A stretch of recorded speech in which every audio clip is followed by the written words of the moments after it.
2024 மட்டும் பார்த்தோம்னா European union ரஷ்யாவிடம் இருந்து கூட்ஸ் ட்ரேடு மட்டும் பார்த்தோம்னா 67.5 பில்லியன் யூரோவில் செஞ்சுருக்காங்க. எவ்வளோ? 67.5 பில்லியன் மதிப்பில் வந்து செஞ்சுருக்காங்க.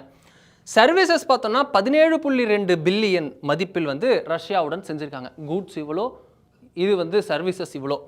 இது இப்படி இருக்க டோட்டலாக பார்த்தோம்னா இந்தியாவின் டோட்டல் ட்ரேடு ரஷ்யாவுடன் மொத்தமாக செஞ்ச வர்த்தகத்தை விட பல மடங்கு அதிகம்.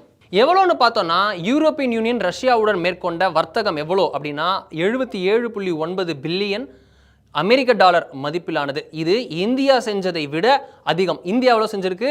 68.7 பில்லியன் அமெரிக்க டாலர் மதிப்பில். இது 2024 டேட்டா.